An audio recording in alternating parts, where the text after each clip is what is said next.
Good afternoon, ladies and gentlemen. On behalf of Narayana Hrudayalaya, I welcome you all to our Q4 FY21 earnings call. Myself, Dibangshu, and as most of you would be aware, I run the investor relations and mergers and acquisition practices at NH. At this moment, all participants are in the listen-only mode. We will conduct a Q&A session post our opening remarks and will open the floor for the same and will let you raise your hand and or share your questions in the private chat to us as well. To discuss our performance and address all your queries today, we have with us Dr. Rupert, our CEO, Mr. Viren Shetty, our COO, Mr. Keshwan Venugopalan, our CFO, alongside Ashish Sukhija from the team. I'm sure you have gone through the investor collaterals which have been uploaded on the stock exchanges as well as on our website. Before we proceed with this call, I would like to remind everyone that the call is being recorded and the transcript of the same shall be made available on our website at a subsequent date. I would also like to remind you that everything that is being said on this call that reflects any outlook for the future or which can be construed as a forward-looking statement must be viewed in conjunction with the uncertainties and the risk that they face. These uncertainties and risks are included but not limited to what we have already mentioned in our prospectus filed with SEBI before our initial public offer in late 2015 and subsequent annual reports on our website. Post the call, in case you have any further queries, do feel free to get in touch with us. With that, I would now like to hand over the call to Dr. Rupert.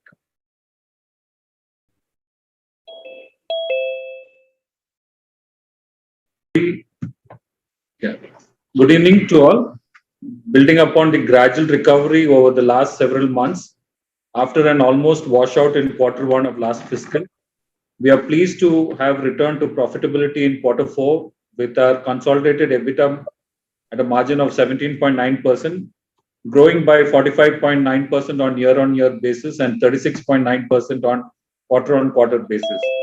Our consolidated PAT at a margin of 8.1% stood at INR 681 million for the quarter, registering an overall 450% growth on year-on-year basis and over 66% on quarter-on-quarter basis.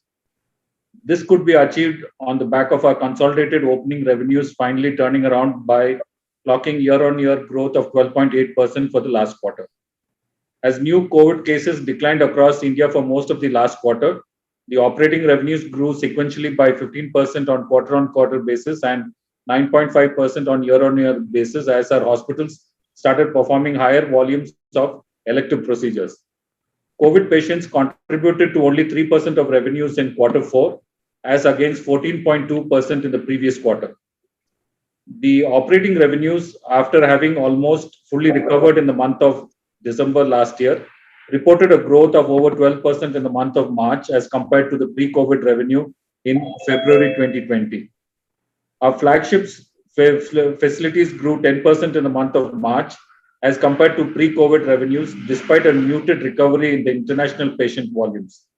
As elective surgeries picked up, cardiac sciences contribution returned to the normal 35.6% of total operating revenues in Q4 from 30% in Q3. This was also supported by increasing oncology work across the network hospitals. Our other hospitals, excluding the 3 new hospitals in Jammu, continued the healthy growth trajectory and registered a 14.5% year-on-year growth in operating revenues and over 43% year-on-year EBITDA growth in the quarter for a healthy EBITDA margin of over 16%. On the back of strong growth in non-COVID revenue registered by hospitals across our network, the India business reported a strong quarter with an EBITDA of 971 million at 13.9% margin, registering a growth of over 30% year-on-year basis and over 90% quarter-on-quarter basis, thus ending the year on a strong footing.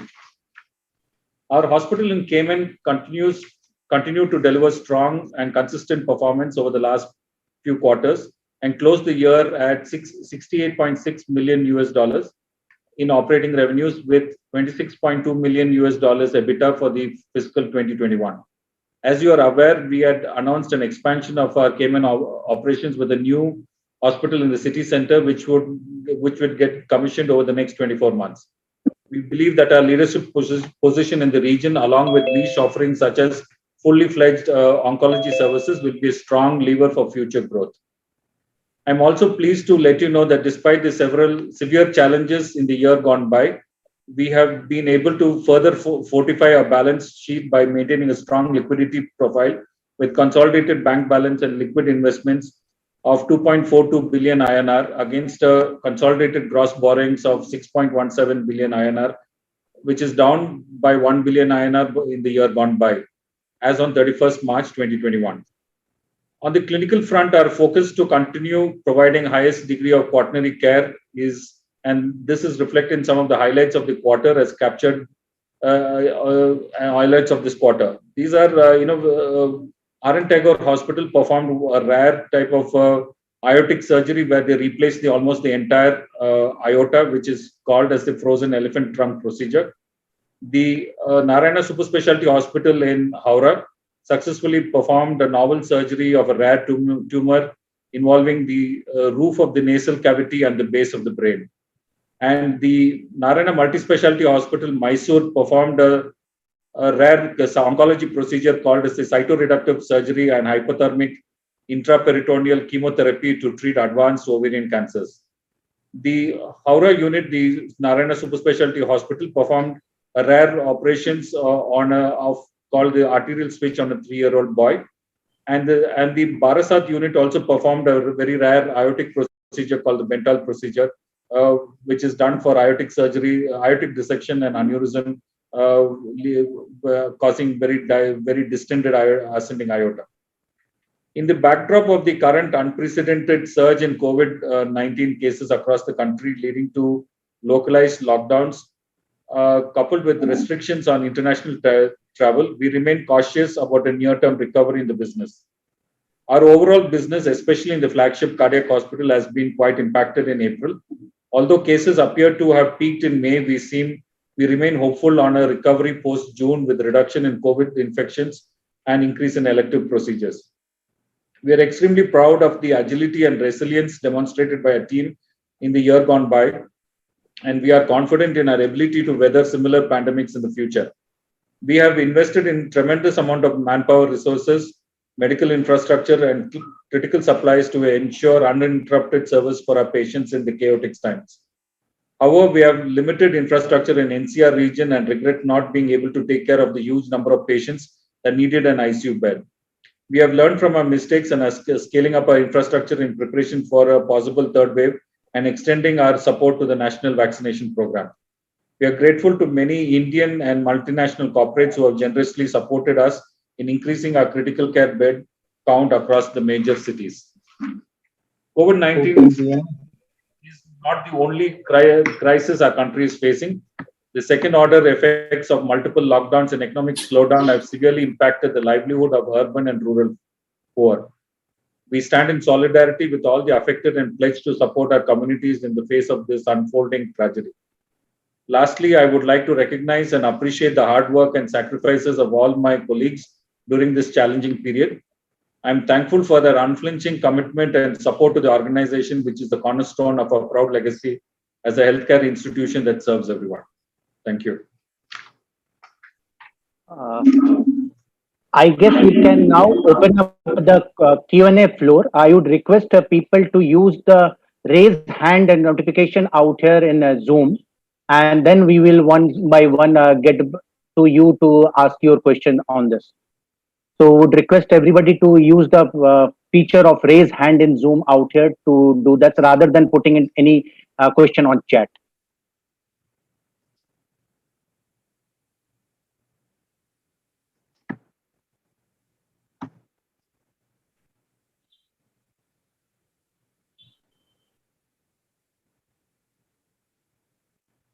Yeah, Sachin, you can go ahead. Yeah, thank you. Thank you, Devanshu. I just want to understand directionally when it comes to our domestic operations. Can you just give us some roadmap and how do we see growth coming in there? Like we haven't done any major capacity additions in terms of number of beds or anything of that sort, uh, then I mean, yes, I know in terms of the Cayman Islands we are planning a capex, but in terms of the because the consolidation also that we have been on the path for the last 2 3 years, that seems to be also almost done, I guess.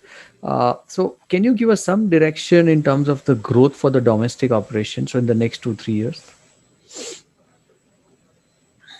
Sorry, I can take this one. Yeah, I think for the past couple of years, we have been on a consolidation mode for all the domestic operations. Sorry, excuse me. Sorry. Capacity additions have happened, but not in the sense of adding new hospitals or doing any acquisitions. For us, capacity addition is adding new wings, new OTs, new ICUs, converting some general wards into semi-private, semi-private into private, private into deluxe. These are small things that just change the overall mix of the hospital and are aimed more at increasing the realizations on a per bed basis rather than chasing after greenfield or brownfield opportunities that that other hospitals would normally do and that we also used to do in the past. A lot of the capacity addition we were supposed to do during the pandemic actually got held up.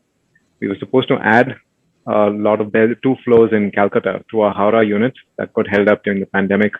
We were supposed to upgrade a lot of hospitals with linear accelerators, again got held back during the pandemic. We were supposed to do a lot of refurbishment in the Health City campus in Bangalore, again got held up. Now, as things are easing up, we will continue. So it's almost been a kind of pause. We were on a plan to do a lot of these construction projects, but that got paused. And so we'll be taking it up now. I would say, if you're asking me for my 3 year outlook, what the domestic thing is, for this next 1 year at least, it would be more of the same. We would continue the construction. We are borrowing a fair amount to fund a lot of the capex that we had planned, which is the capex that got deferred in 2020, the capex that is due in 2021, all aimed towards replacing aging infrastructure, the medical equipment, and doing up the interiors and engineering equipment to deal with a huge number of oxygen-dependent patients who may come to us in any third, fourth, fifth wave, and so on. The borrowing, of course, is well within our limits, and we get very attractive rates. And right now, RBI has opened up a tap of borrowing for us for very concessional rates of lending, as long as it's COVID-related expenditure, which all of this is. But yes, in terms of brownfield expansion, acquisitions, those are things that conversations we were having prior to the pandemic. Took again a bit of lull during the pandemic time. We may resume it, but I would say that as of right now, we really have nothing interesting to note. Sure. Thank you, Viren. That's helpful. So, if I understand this, that the consolidation phase will include some bit of higher top line and maybe margins, because that will lead to probably higher realization per patient or something of that sort. But that will have its own, that will hit a ceiling at some point in time, right, in the next 1 or 2 years. Beyond Yeah. that, we will have to uh, increase the number of beds or the capacity, right? Yeah. Is that a correct understanding? No, that is a very fair understanding in terms of I know I have to do it, but Okay. the choice remains whether I choose to do it in India, where the return on capital is at a certain level, or whether I choose to do it in Cayman and the Caribbean, where we have tremendous opportunities there. And those are the choices we make based on where the greatest return on our capital exists, and those that have the greatest opportunities for us to increase our future potential and the ability to create this really dynamic organization. So yes, we continue to look out for opportunities in India, and these are things that we cannot overpay for. And asset price in India, as I think everyone on the call knows, tends to be quite inflated. It just simply doesn't, at least with our model of providing reasonably priced, low-cost care for the middle class, our model is not sustainable on the kinds of prices that are being quoted in the private market for a lot of the assets that are out there.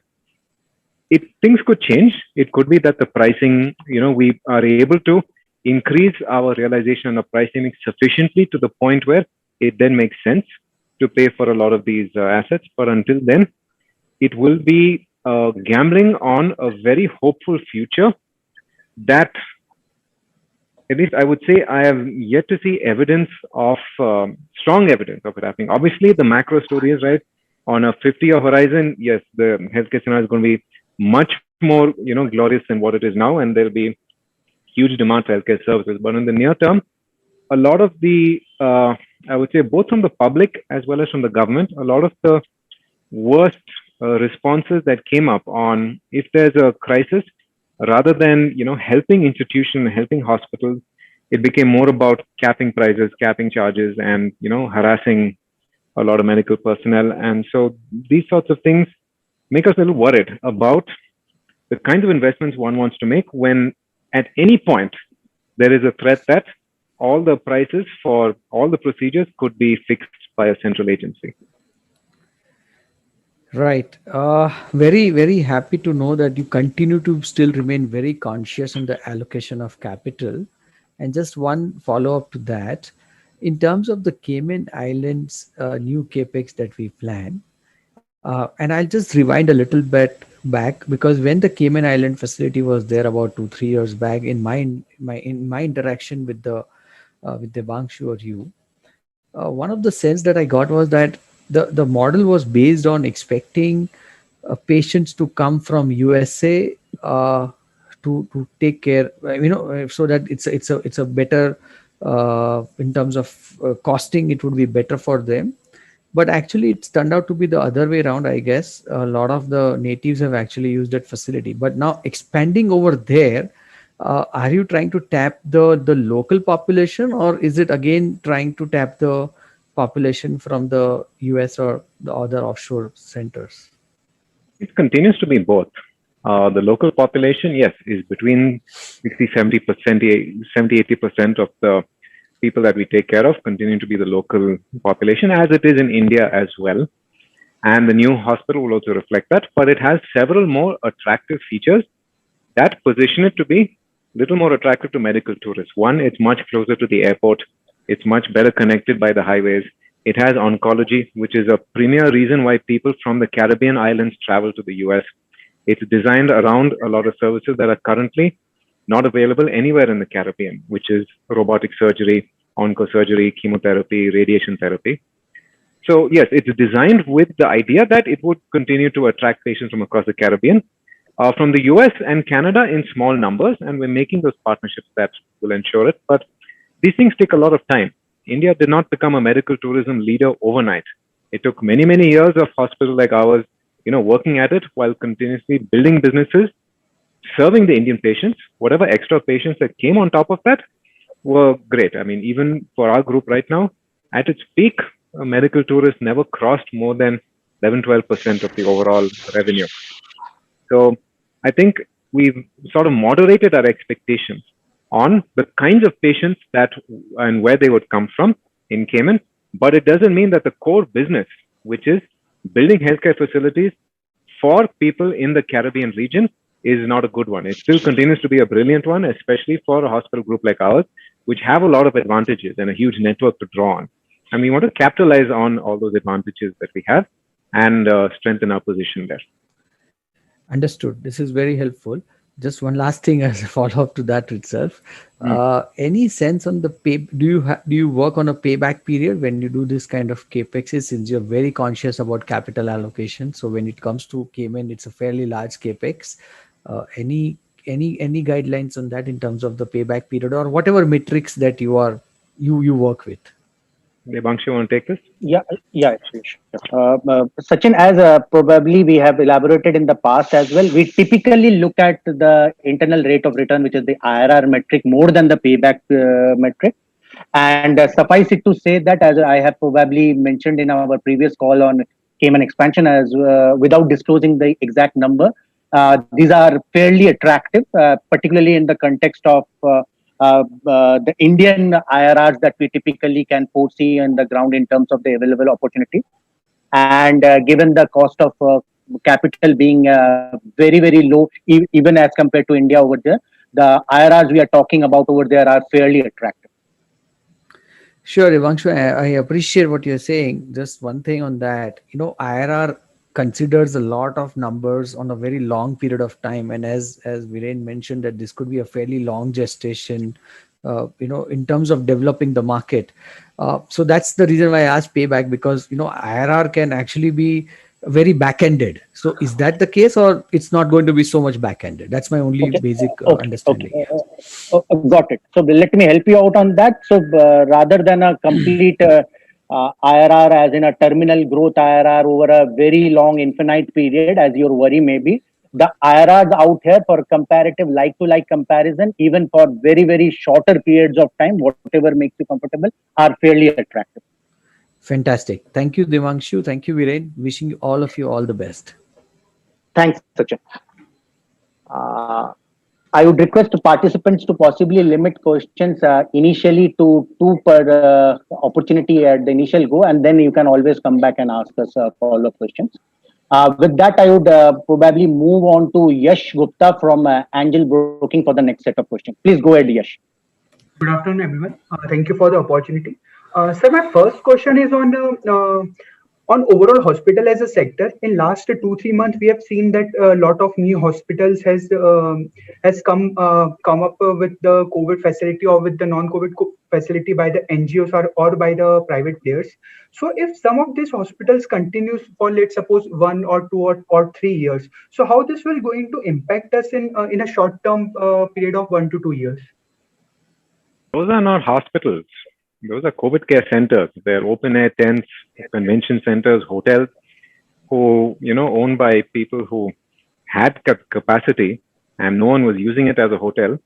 So they said, fine, let me convert it as a COVID care center, buy some Chinese oxygenators and treat some patients and make some little money. These are not built to be hospitals. They weren't relevant during the pandemic. They'll continue to not be relevant after that, because there's only so much you can do with a bed and a low flow oxygen thing behind you.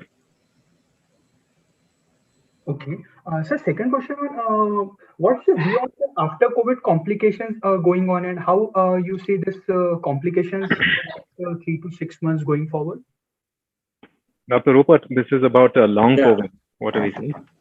Yeah, we've been seeing some young people who are having what is called as a prolonged COVID syndromes, and they present in varying degrees. Very prolonged necessity for them to be requiring oxygen at home. Some of them, you can even call them as a COVID cripple, in the sense that they can hardly be off the oxygen.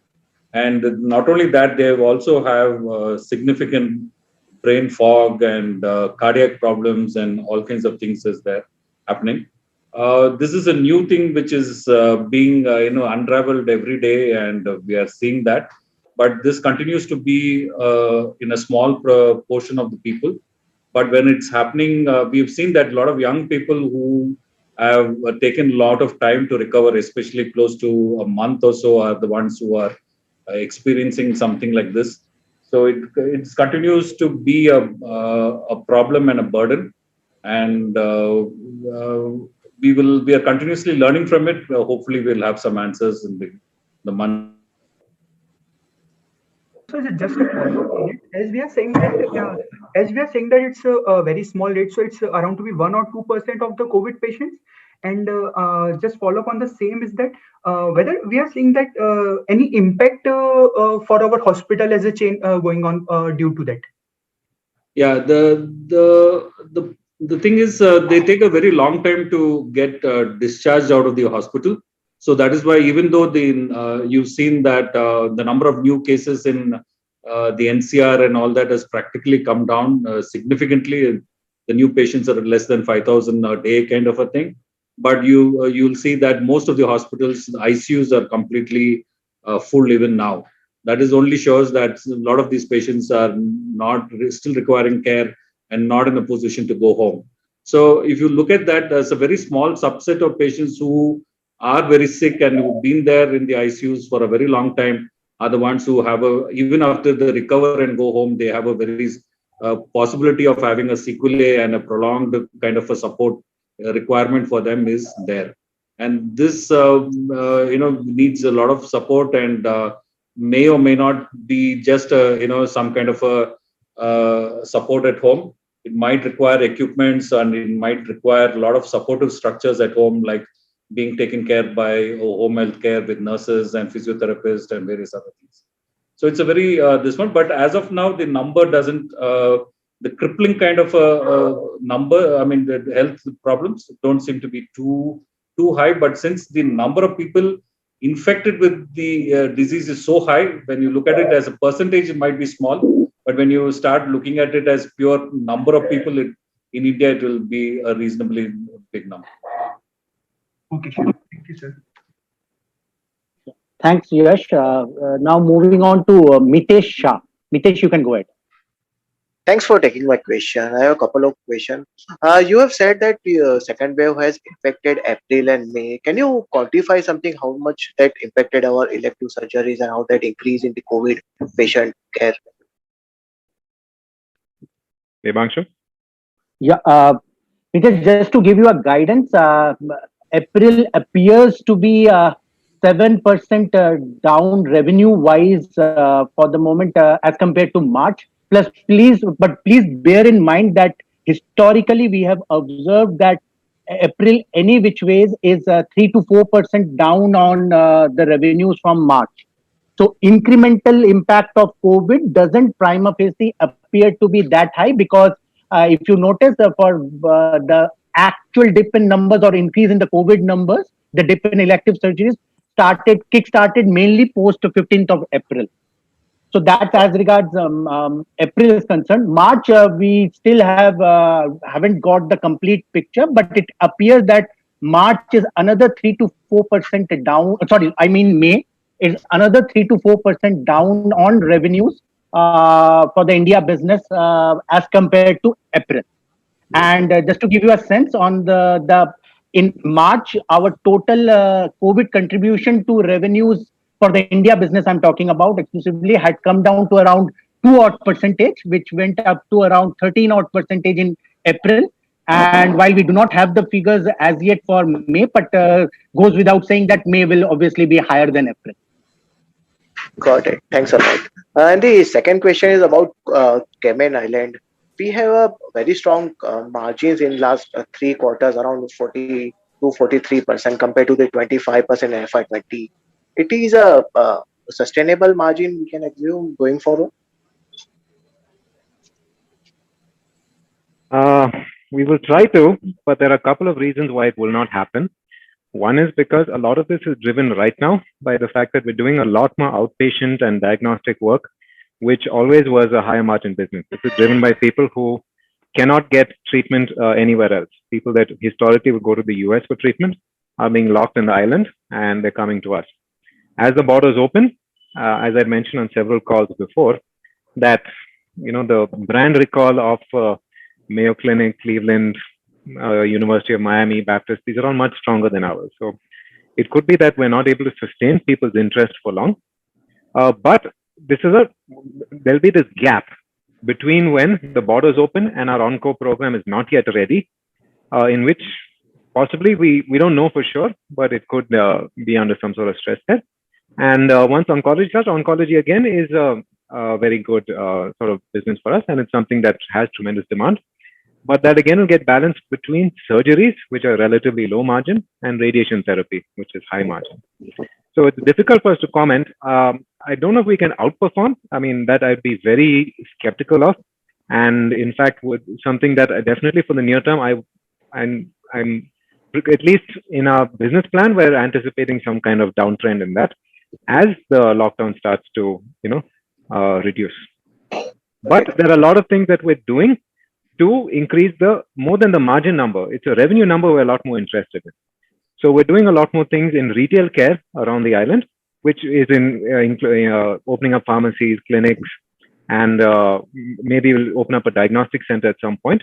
And this is essentially around investing a lot more to get more patients hooked into the HCCI ecosystem. Got it. How is the situation in Cayman right now? Everything is normal? Yeah, I get so jealous when I get on the late night calls with the Cayman team. They're sitting on the call not wearing masks. There is no mask over there, and they haven't ever used the PPE kit. Island is almost 70% vaccinated. But the big question for them is it's a small, self-controlled, self-contained island, highly dependent on tourism.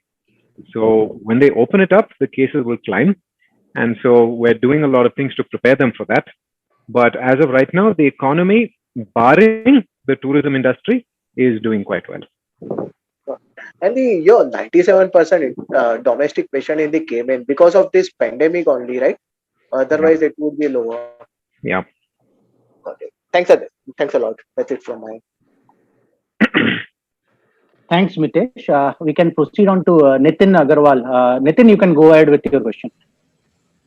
Thanks, Dipanshu. Viren, just following up on Cayman, two things. One is is there any further refinement that you have on your capex plan for the oncology business in terms of timelines and the capex outlay for the business?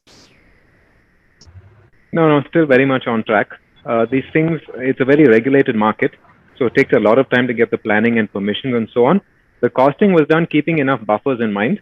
So the final cost may come to be a bit less, but we've kept generous buffers because we're prioritizing speed over negotiating for the best possible price. So there we'll be actually paying our guys a little bit extra if they can get the thing done sooner.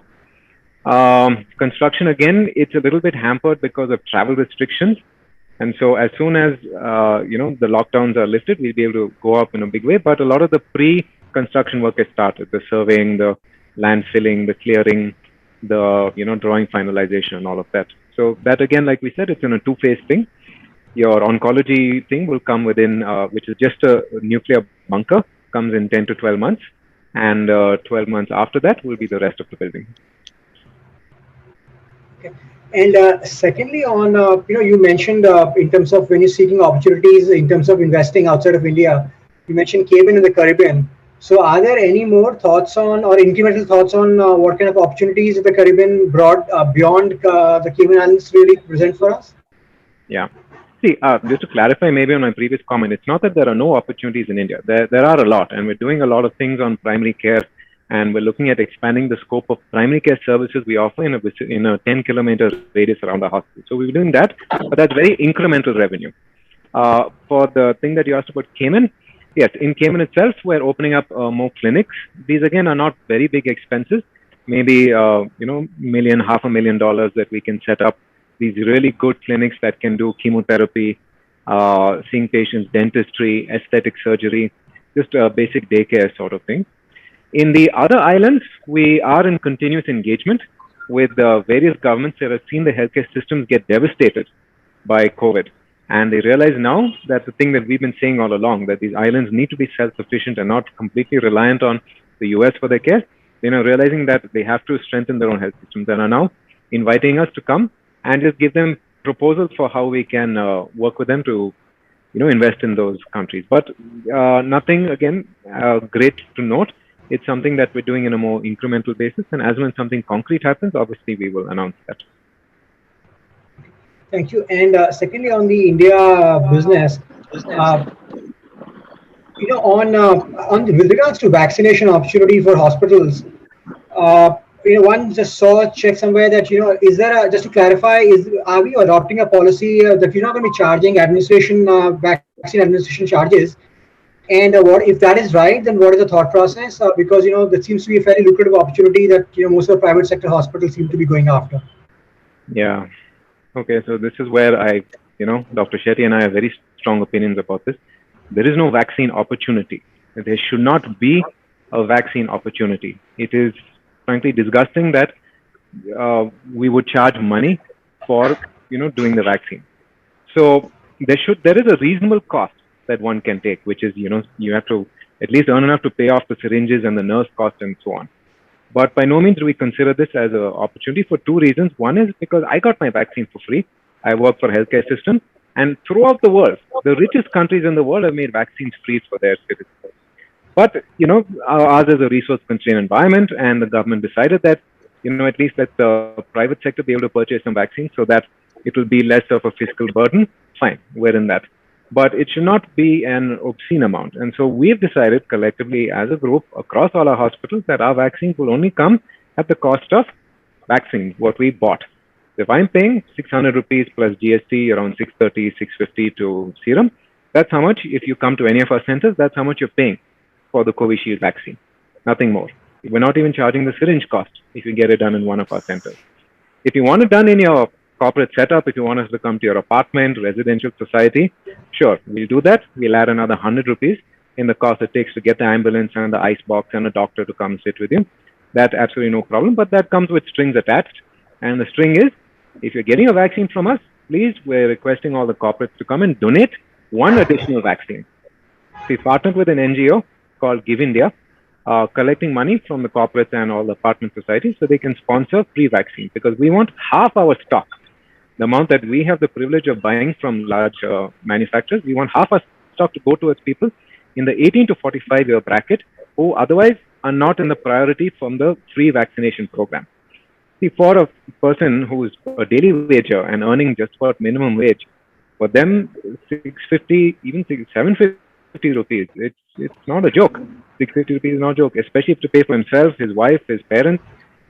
It's a huge amount of money for them that they won't be able to spend. And so for us, we're taking a very different view on vaccines. We don't think this is something that will continue for years on end. I think the government will eventually take up vaccines as their initiative and do it free for the whole country. But for now, we just want to reach as many poor people as possible and vaccinate as many poor people with the money that the richer patients are willing to donate for us. Got it. This is very admirable, and thank you. Best of luck. Thanks, Nitin. We can proceed for the next question to Rajat.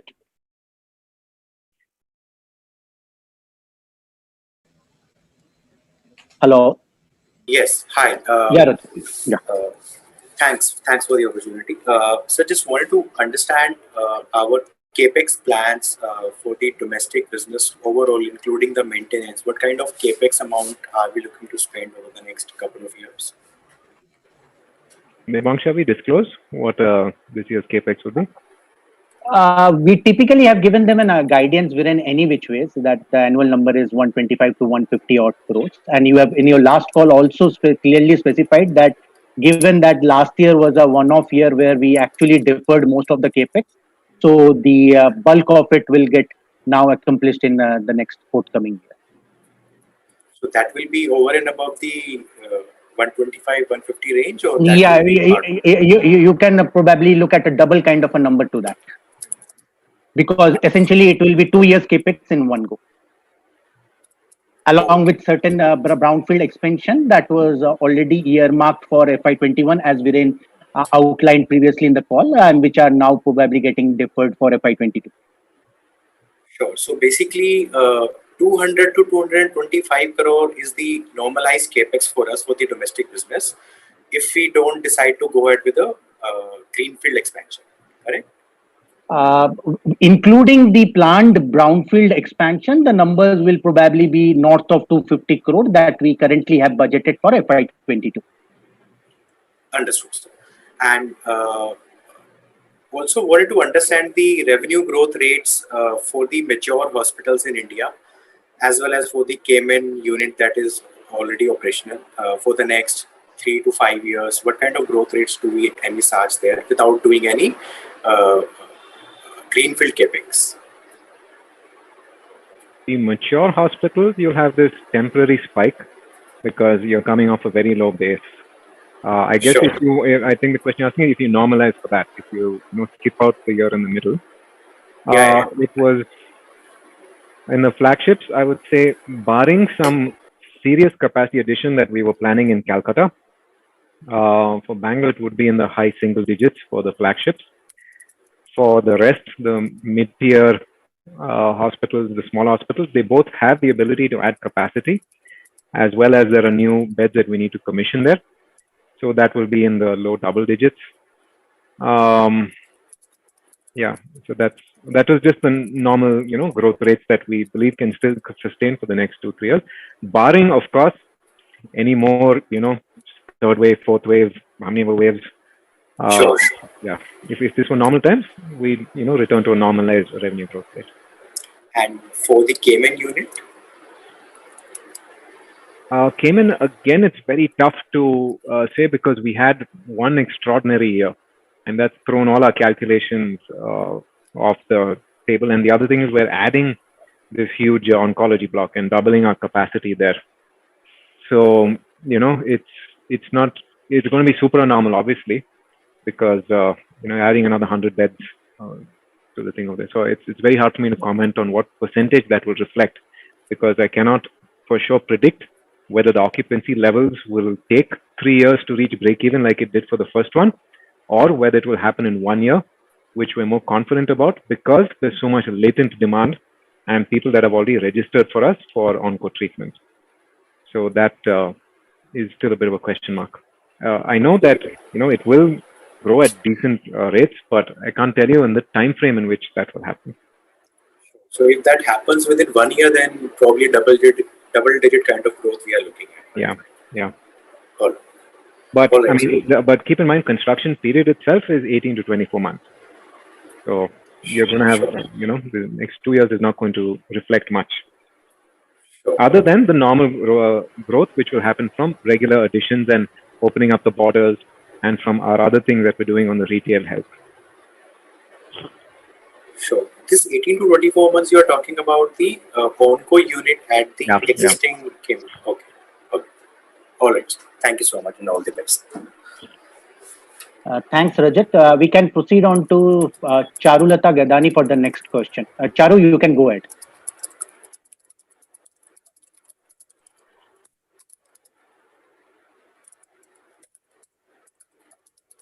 You'll have to unmute, I think. My question pertains to number one is the oncology related work is only with Cayman, or even India hospitals are you have expanded the services? Dr. Rupert, you want to answer? Yeah, we've practically have 11 of our units are being a comprehensive cancer center. Okay. Yeah. So and also we are looking at putting up the radiation facilities in Ahmedabad and Jaipur over a period of time. But all units do a sizable amount of medical oncology and surgical oncology work, and we've seen very good numbers in them, and the clinical work with patients in chemo patients and the surgical patients going up constantly, even in all across all our units. So we have this hub and spoke model with the people from the hub supporting them and taking them through. So we've seen some amazing work going on in these places, in these centers. Just to add, Charu, just to add on to what Dr. Rupert said in terms of certain numbers, you'd be happy to know that as we have repeatedly said that oncology is a key vertical for us, even in the Indian context. So its contribution to our revenues, let's say last quarter, Q4 FY20 was around 10.7%, and I'm talking about the India business only. It has gone up to 13.3% for the last quarter gone by, and has become now the second largest contributing vertical for us after cardiac. Oh, very good. Yeah, right. And my second question pertains to Calcutta. What kind of a growth do you expect in Calcutta, or do you expect it to be flattish or degrowing? No, not flat or degrowing. If I take the whole city, so the Arctic Hospital, which is our flagship hospital, that's capacity constrained, yes. So there we're still showing growth, but it's in the very low single digits because there's no additional space to grow. And we are looking at, properties nearby. But if you take Calcutta as a region, we have other hospitals there as well. And those are demonstrating tremendous growth. And those are the ones we are adding the capacity to. So as a city, Calcutta will deliver growth, but that one hospital is constrained at the moment. Okay. And last, if I may, whether the ARPOB of 11 million is sustainable? Yeah, that's a good question. You see, this also, what happened right now during COVID is that most of the work you're doing is COVID work. and we're not getting any patients coming. We're getting a lot, but not too many patients coming for surgery from the government scheme. Most people are coming only for the very high-end work, very expensive procedures, complex procedures that they've been delaying for a long time. Now, obviously, when the things go back to normal, people start coming in for the normal work, and those are relatively lower priced options, which could have a drag effect on things. I don't know if anything structurally has changed with our business model that we'll be able to continue attracting higher paying. Obviously, there are a lot of things we're doing to maintain that. So I'd mentioned earlier in the call that we are using our capex plan to do a lot of sprucing up of our infrastructure and create more capacity to deal with a higher class of paying patients, as well as all the years we spent investing in medical equipment to treat very complex procedures. Those will continue to happen, and those will definitely, drive up the ARPOB. But if things normalize, whether it stays or whether it goes down, I guess that remains to be seen on how many more government patients or low-paying patients there, or rather, whether we would prioritize a very quick revenue recovery over the quality of that revenue that comes. I would say that for right now, we would definitely rather fill up the beds with any kind of patient. Now, that means accepting lower-paying government patients, and later on, we can be more discerning about the quality of that revenue and start opting for, a higher payer mix. Okay. And in terms of the EBITDA margin of 16.9%, you think, how much of this increase has come from cost savings, and which can come back once the economy opens up?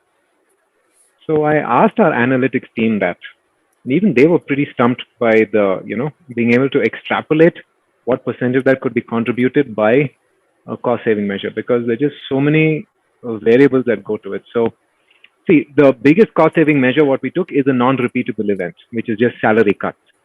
So that is not there anymore.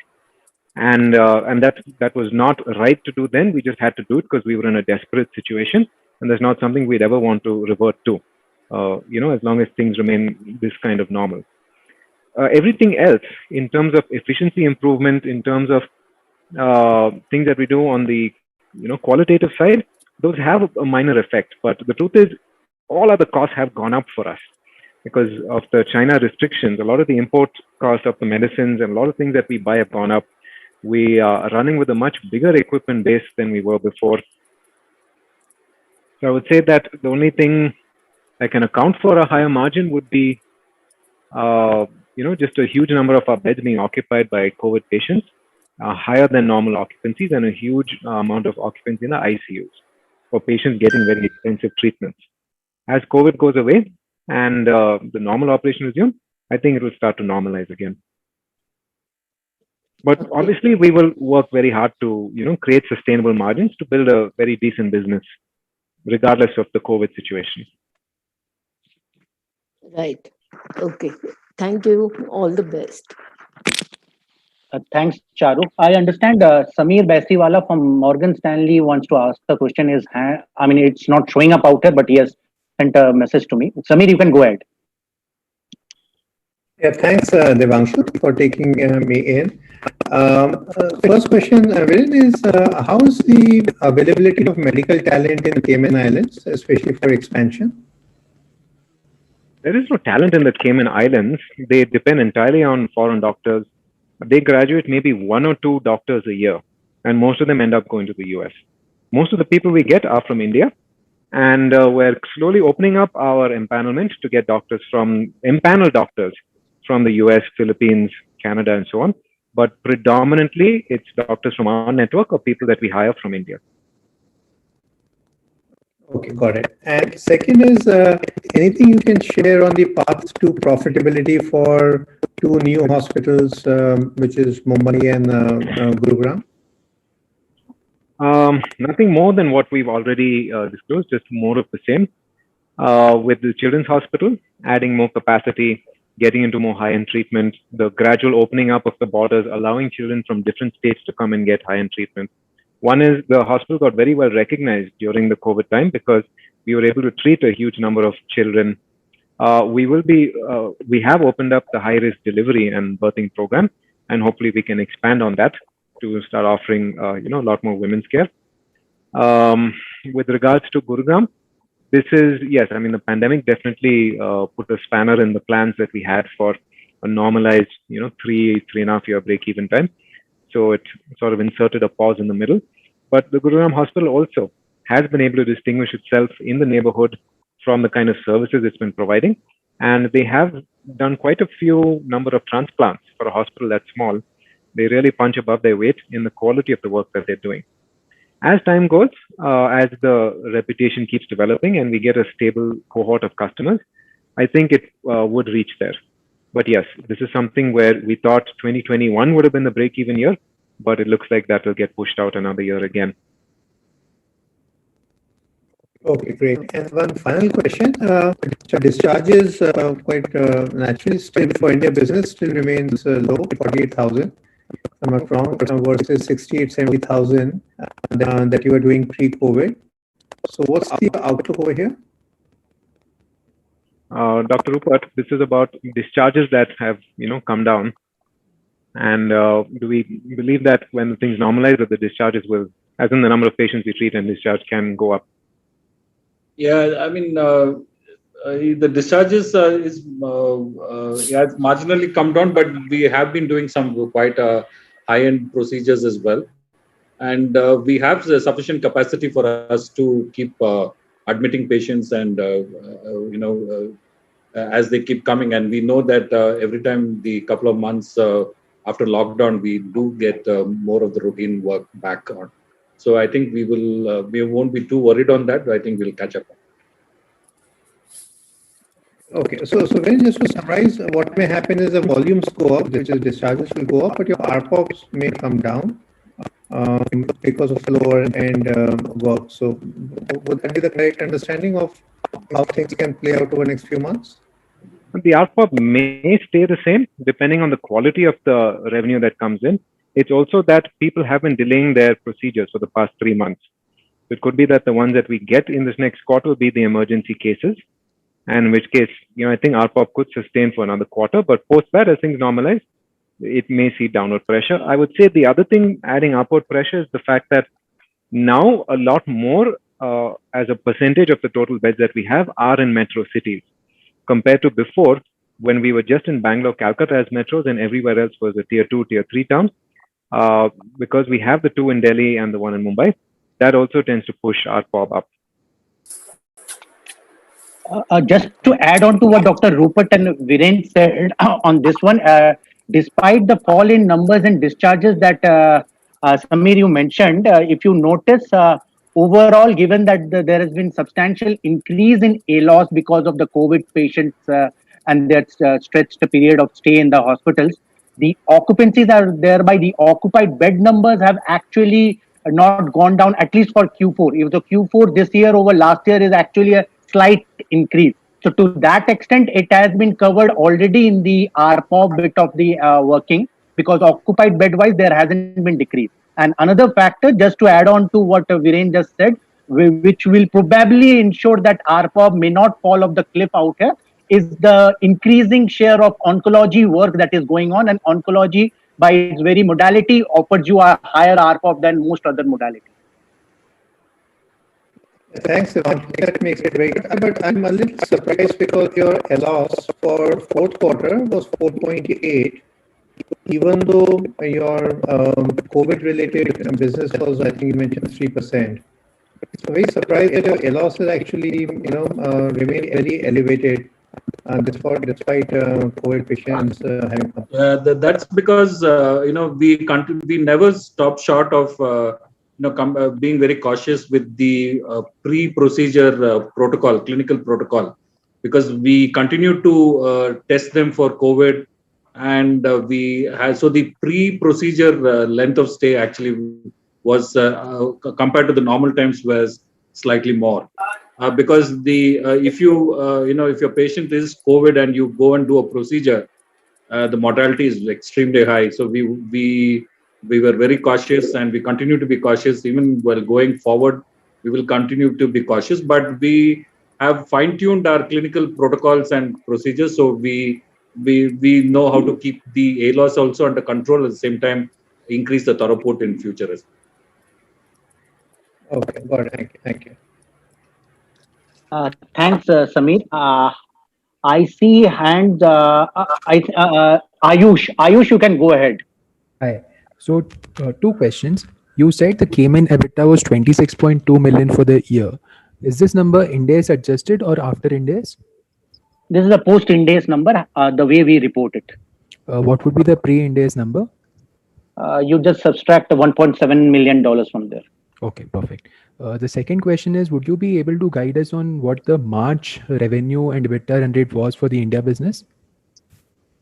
March revenue and India business.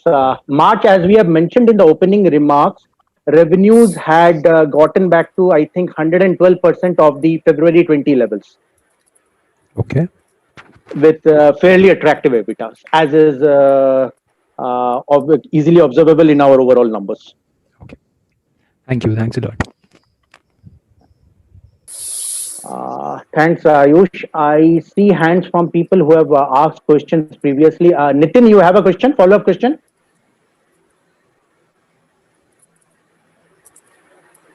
Nitin Agarwal? No, probably go ahead. Okay. I didn't have anything. Okay. Mitesh, you have any follow-up question?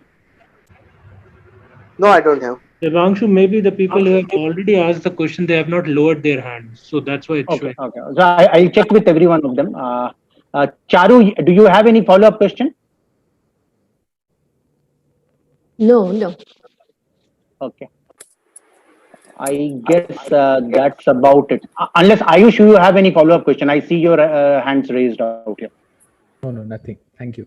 And there was one question in the chat about what is the number of COVID doses you administer per month for the COVID vaccine. So this is, we are buying as much of vaccine as we can get from the manufacturer. They are constrained in supplying to us because there's just so much demand from other hospitals as well as their export commitments and the government.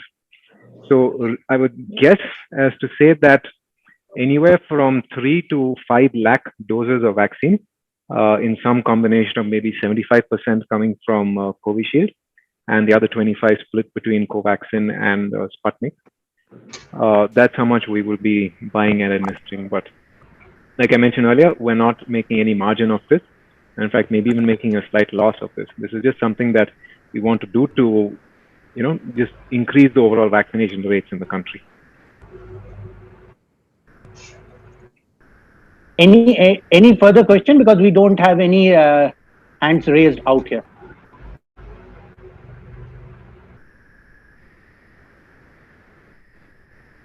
We probably don't have any other question because I see people moving out. So that's it in that case, folks. Thanks for your support and active participation. Like we mentioned before, should you guys have any further follow-up queries or anything to get in touch with us, do feel